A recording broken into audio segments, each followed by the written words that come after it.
एक डरावना किस्सा याद दिलाऊंगा जिसे सुनकर शायद आपकी भी रूह कांप उठे। दोस्तों, ये तब की बात है जब मैं अपने चाचा मोहम्मद अली खान के साथ पुरुपट्टनम के लिए निकला था। पुरुपट्टनम हमारे यहाँ से थोड़ा दूर आगे पड़ने वाला एक शहर है। दरअसल मेरे चाचा वहीं के कॉलेज में प्रोफेसर हुआ करते थे और इसी बीच मुझे भी अपनी प्रैक्टिकल फीस जमा करवानी थी और वो कॉलेज हमारे गांव से काफ़ी ज़्यादा दूर था। उसके बाद मैं और मेरे चाचा जी ट्रेन पकड़कर सीधा उस कॉलेज के लिए निकल पड़े। मुझे अपने भूगोल की प्रैक्टिकल फीस के साथ साथ फाइल भी जमा करवानी थी, इसलिए हम दोनों ट्रेन से निकल पड़े क्योंकि वहाँ से उस कॉलेज की दूरी काफ़ी ज़्यादा थी। हमारा यूनिवर्सिटी भी वहीं था और वहीं पर हमारे सारे डॉक्यूमेंट्स वगैरह जमा होते थे। अंधेरा होने के बाद मुझे हर सफ़र में डर लगता है, चाहे वो ट्रेन का सफ़र हो या फिर बस का सफ़र हो। इस वक्त तो मेरे साथ मेरे चाचा जी सफ़र कर रहे थे, लेकिन आते वक्त मुझे अकेले में ही सफ़र को काटना था, इसलिए मुझे डर तो लग रहा था। लेकिन फिर हम लोग कॉलेज में पहुंच गए। कॉलेज में पहुंचने के बाद मैंने अपनी फ़ाइल जमा करवा दी। ट्रेन से यहाँ तक होने वाला सफ़र काफ़ी ज़्यादा मुश्किल लग रहा था। आते वक्त मेरा तो सर दर्द करने लगा था और वो दूरी भी कुछ ज़्यादा ही थी, तो थकावट भी महसूस हो रही थी। उसके बाद मैंने अपने चाचा जी को बताया कि जाते समय मुझे लोकल ट्रेन में सफ़र नहीं करना है क्योंकि लोकल ट्रेन के अंदर इतनी ज़्यादा सुविधाएं नहीं होती हैं। लेकिन मेरे चाचा जी मेरी बात कहाँ मानने वाले थे। उन्होंने कहा, अभी रात को ट्रेन आने वाली है तो तुम उसी ट्रेन से निकल जाना, सुबह के 5 बजे के आसपास घर पहुँच जाओगे।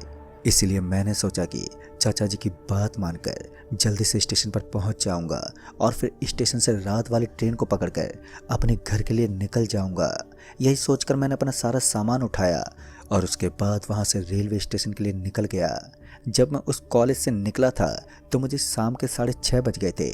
हमने रात के सफ़र को काटा था तो मुझे रात की नींद भी अब काफ़ी ज़्यादा परेशान कर रही थी। फिर क्या था, मैं ट्रेन का इंतज़ार करते हुए स्टेशन पर पहुंच गया। स्टेशन पर पहुंचने के बाद मेरी मुलाकात एक आदमी से हुई जिसने अपने हुलिये को लाल रंग का बना रखा था। दरअसल उसके पूरे के पूरे जिस्म पर लाल कपड़े थे और ऐसा लग रहा था मानो वो कहीं का सर्वेंट है। फिर मैंने उस आदमी से कहा, अरे भाई साहब, आपको किस तरफ जाना है? तो मेरी बात सुनकर उस आदमी ने कहा, वो क्या है कि आज काफ़ी दिनों के बाद मैं अपने घर वालों से मुलाकात करूँगा। मैं आज ही अपना सारा काम निपटा कर घर पर जा रहा हूँ। अभी मैं उस आदमी से बात ही कर रहा था कि अचानक ही एक आदमी आया और गलती से मेरा हाथ उससे टकरा गया। जैसे मेरा हाथ उससे टकराया तो वो मेरे ऊपर भड़कने लगा। अब इसमें मेरी भी गलती नहीं थी क्योंकि उस आदमी से बात करते वक्त मेरे हाथ हिल रहे थे, तो अचानक उस आदमी को इस तरह टच हो जाना कोई बड़ी बात तो नहीं थी। तभी उस आदमी ने कहा, लगता है तुम दिमाग से बेवकूफ़ हो, तुम्हें पता नहीं मैं यहाँ से गुजर रहा हूँ और पहले से ही तुम्हारी हरकतें किन्हीं पागलों की तरह लग रही हैं और यहाँ अकेले तुम खड़े होकर किससे बातें कर रहे हो? तभी मैंने उस आदमी से कहा, अबे पागल है क्या? तुझे इतना बड़ा आदमी नहीं दिखता? ठीक से अपनी आंखें खोल कर देख। तभी उस आदमी ने कहा, किसकी बात कर रहा है भाई तू?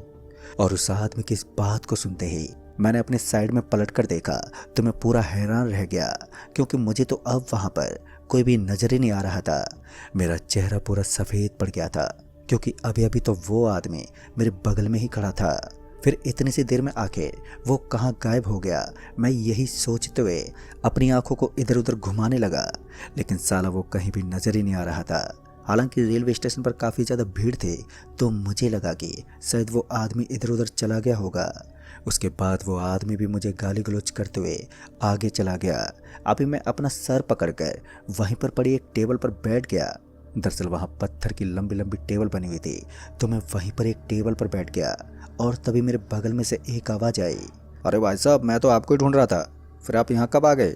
फिर जब मैंने साइड में देखा तो मैंने पाया कि वहाँ पर मुझे वही आदमी नजर आ रहा था जो कि कुछ देर पहले मुझसे बातें करते हुए पता नहीं कैसे लेकिन कुछ ही पल में गायब हो गया था। जैसे ही मैंने उस आदमी को देखा तो मैं उस आदमी पर भड़कते बोला, अबे भाई, कहाँ चला गया था तू? तुझे पता है तेरी वजह से यहाँ पर लड़ाई होते होते बच गई। फिर उस आदमी ने कहा, अरे यार, मैं एक बिस्किट का पैकेट लेने गया था। फिर एक बार हम दोनों के बीच बातें शुरू हो गई। वो आदमी बार बार अपने घर वालों के बारे में मुझे बता रहा था, पता नहीं क्यों, लेकिन उसके बातों से ऐसा लग रहा था कि वो सालों के बाद अपने घर जा रहा है। काफ़ी देर बातचीत करने के बाद मैं उस आदमी की बातों से पक चुका था। अब मैं बात करने के मूड में नहीं था, इसलिए मैं वहाँ से उठ गया और उसके बाद मैं ट्रेन का वेट करते हुए वहाँ से थोड़ी दूर नज़र आने वाले एक ढाबे की ओर चल पड़ा, मगर वो आदमी भी मेरे पीछे पीछे आने लगा। फिर मैंने उस आदमी से कहा, भाई साहब एक काम करते हैं, कोल्ड ड्रिंक पी कर आते हैं। लेकिन उस आदमी ने मना कर दिया, क्योंकि उसने बताया कि वो कोल्ड ड्रिंक वगैरह को हाथ तक नहीं लगाता। फिर मैंने सोचा कि अकेला ही जाकर कोल्ड ड्रिंक पी लेता हूँ। उसके बाद मैं इन सब बातों को नज़रअंदाज करके वापस से स्टेशन पर पहुँच गया, क्योंकि स्टेशन के अनाउंसमेंट के मुताबिक बस कुछ ही देर में ही ट्रेन प्लेटफार्म पर पहुँचने वाली थी।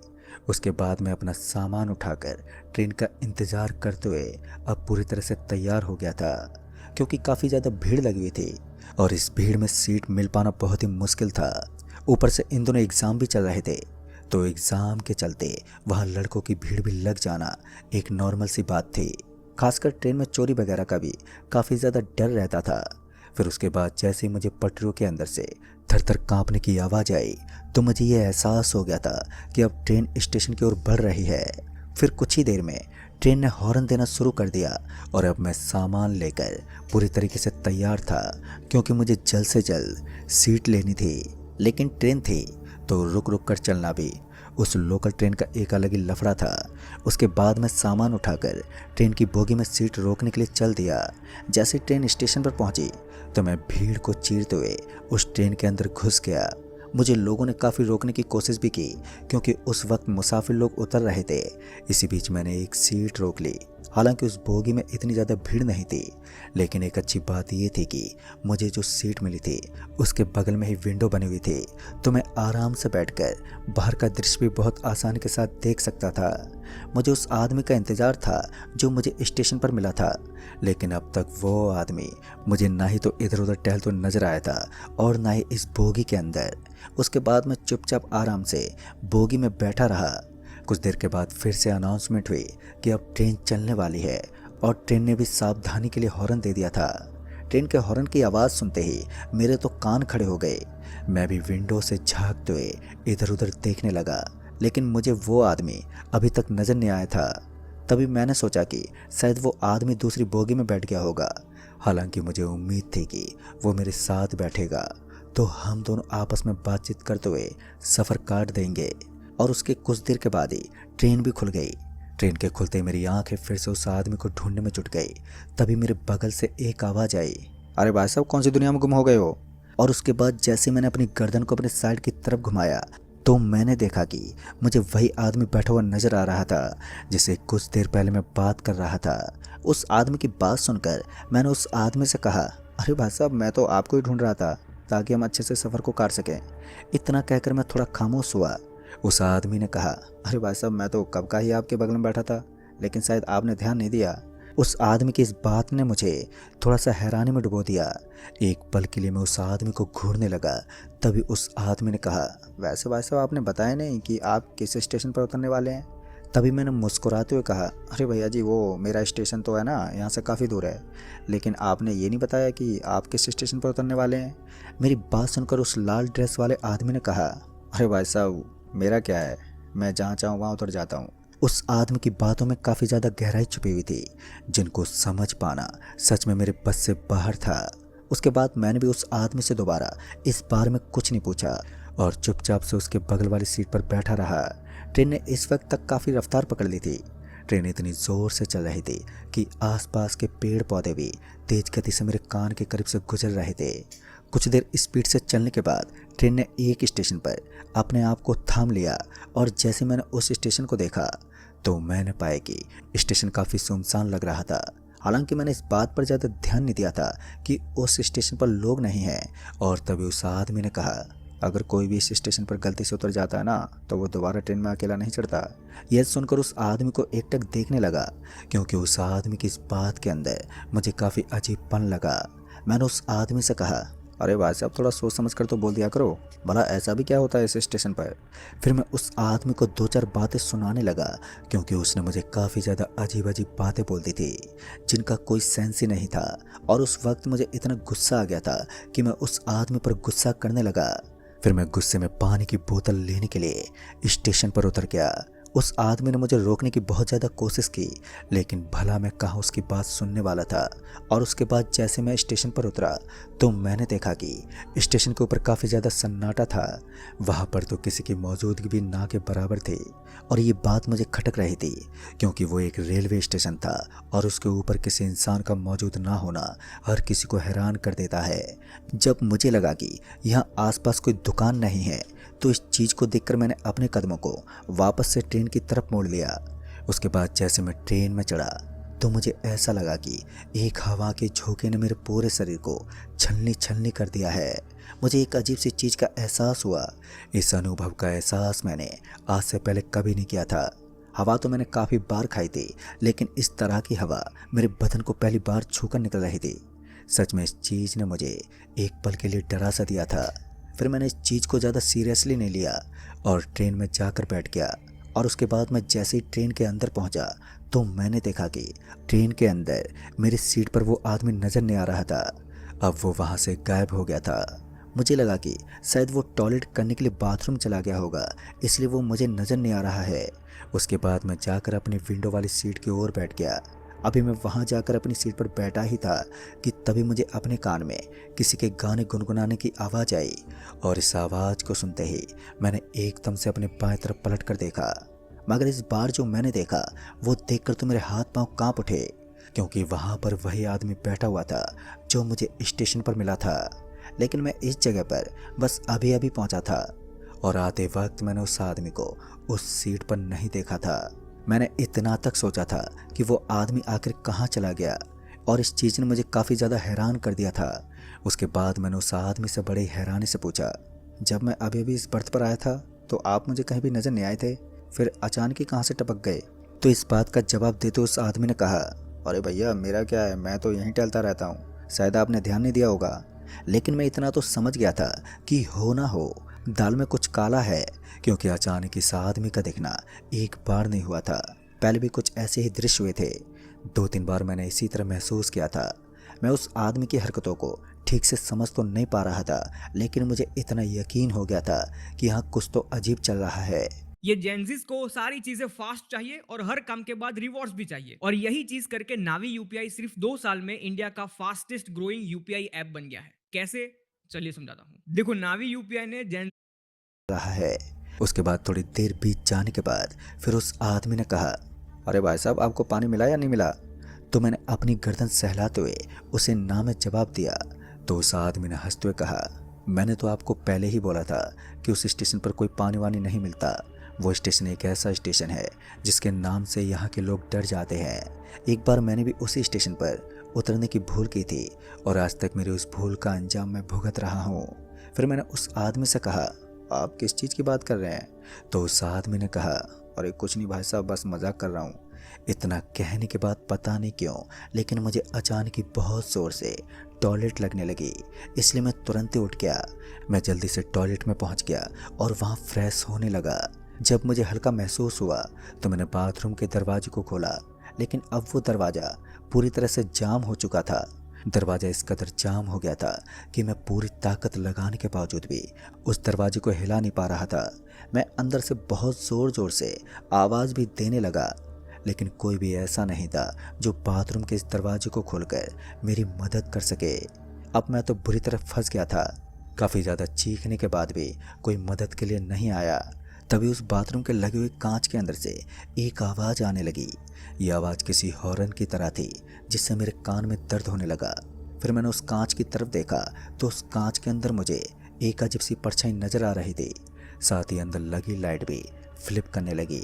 कांच में देखकर तो ऐसा लग रहा था मानो मेरे सर पर कोई बैठा है, और सच में मेरे साथ कुछ ऐसा ही हो रहा है। मेरा सर बहुत ही भारी हो रहा था।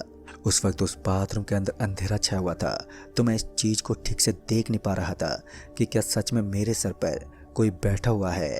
उस वक्त मैं इतना ज़्यादा डर से सहम गया था कि अब मेरे पाँव तक नहीं हिल पा रहे थे। तभी अचानक ही वो दरवाज़ा एकदम से खुल गया। जब दरवाजे के खुलते मैंने बाहर देखा तो वही आदमी मेरे सामने खड़ा था जो इतनी देर से मेरे साथ सफ़र में था। उस आदमी को देखकर मेरी सांस में सांस आई और मैं जल्दी से उस बाथरूम से बाहर निकल गया। उसके बाद मैं जैसे उस बाथरूम से बाहर निकला तो मुझे ऐसा लगा कि अब मेरा शरीर पहले से काफ़ी नॉर्मल हो चुका है और साथ ही कान को भी राहत मिल रही थी। इस भयानक ध्वनि के बाद मेरा पूरा का पूरा शरीर एक पल के लिए सुन्न पड़ गया था। उस आदमी ने कहा, भाई साहब आप मेरे पीछे पीछे आ जाओ, मुझे पता है आपके साथ क्या हुआ होगा। उस आदमी की बात सुनकर मैंने उसे बड़ी अजीब सी आवाज़ में कहा, लेकिन आपको कैसे पता कि मेरे साथ क्या हुआ है? इस बात का जवाब ना देकर उस आदमी ने इस बात को यहीं काट दिया और फिर उस आदमी ने मुझे अपने पीछे पीछे आने का इशारा किया। मैं फिर से उस आदमी के पीछे पीछे चल पड़ा। पता नहीं वो मुझे कहाँ लेकर जा रहा था। हम दोनों उस बोगी के दरवाजे से होते हुए दूसरी बोगी के अंदर पहुंच गए। उस बोगी के अंदर जाते ही उस आदमी ने कहा, चाहे कुछ भी हो जाए आप यहीं पर रुकना और यहाँ से बाहर मत निकलना। खैर अब तो मुझे उस आदमी की बात को हर हालत में मानना ही था, क्योंकि मेरी कंडीशन बहुत ज़्यादा ख़राब हो चुकी थी और मैं इस हालत में फंस गया था कि मुझे खुद भी समझ में नहीं आ रहा था कि अब ऐसी कंडीशन में मुझे क्या करना चाहिए और मेरे साथ हो क्या रहा है। तभी मैंने उस आदमी से कहा, भाई साहब मुझे कुछ समझ में नहीं आ रहा कि मेरे साथ हो क्या रहा है। फिर उस आदमी ने मुझे एकटक देखते बोला, चिंता मत करो, मैं तुम्हें बचाने की पूरी कोशिश करूँगा और मुझे विश्वास है कि तुम्हें कुछ नहीं होगा। उस आदमी की ये बात सुनकर मैं तो पूरा ऊपर से लेकर नीचे तक हिल ही गया था, क्योंकि उस आदमी ने मुझे इस वक्त जो बोला था वो सच में बहुत ही ज़्यादा डरावना था। उसने कहा था कि मैं तुम्हें बचाने की पूरी कोशिश करूँगा। मुझे इस ट्रेन के अंदर एक अजीब सी घुटन महसूस होने लगी थी। ऐसा लग रहा था मानो मेरा गला कोई घोट रहा है। बार बार मुझे अजीब सी चीज़ों का एहसास हो रहा था और इसी बीच पता नहीं क्यों लेकिन वो आदमी हड़बड़ाते हुए फिर से वहाँ से निकल गया और अब मैं अकेला इस ट्रेन की बोगी के अंदर बच गया था। ताजुब तो इस बात की थी कि इस वक्त हम जिस बोगी के अंदर बैठे हुए थे उस बोगी के अंदर हमारे अलावा कोई दूसरा मौजूद ही नहीं था।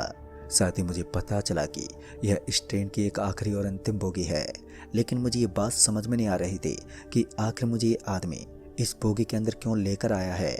अभी मैं यही सोच रहा था कि तभी वो आदमी फिर से बोगी में पहुंचा और इस बार जैसे वो आदमी बोगी में पहुंचा तो उसके कपड़े उतरे हुए थे और उसका जो आधा नंगा शरीर था उसके ऊपर मोटे मोटे फोड़े बने हुए थे और उनमें से एक अजीब सी बदबू आ रही थी।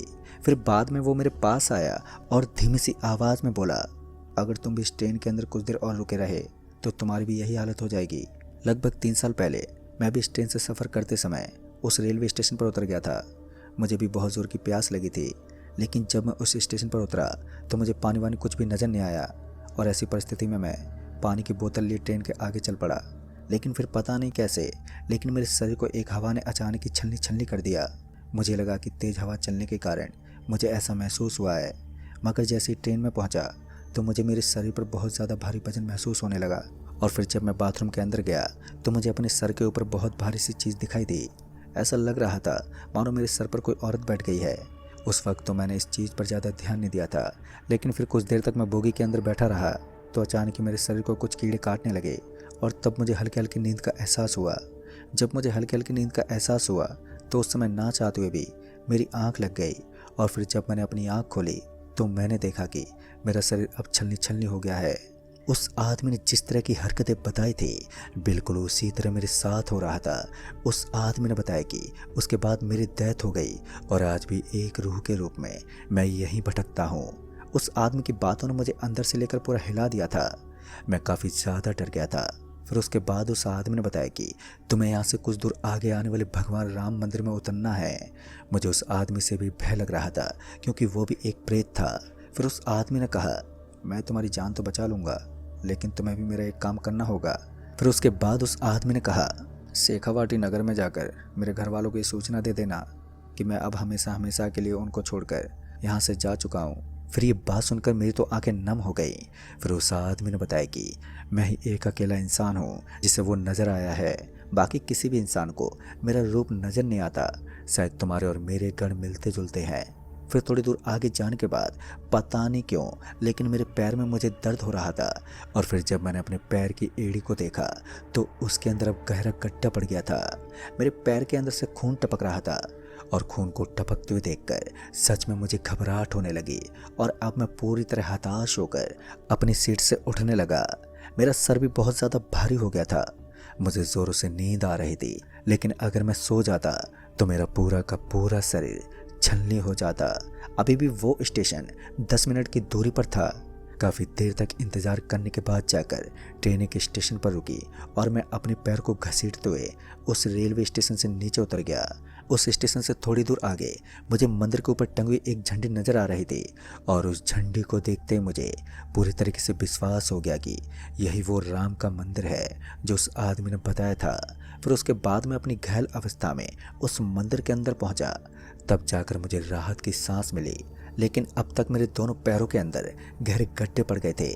उसके बाद उस राम मंदिर की सीढ़ियों पर जाकर मैं लेट गया और मेरी आंखें बंद हो गई। उस आदमी ने मुझे जो एड्रेस दिया था, मैं उस तक वो जानकारी पहुंचाने के लिए पूरी तरह से तत्पर था। उस आदमी ने मुझे कुछ गुप्त बातें भी बताई थी जो उसके परिवार वालों को सुनानी थी। दूसरे दिन जब मैं नॉर्मल हुआ तो मेरी हालत में थोड़ा सुधार था।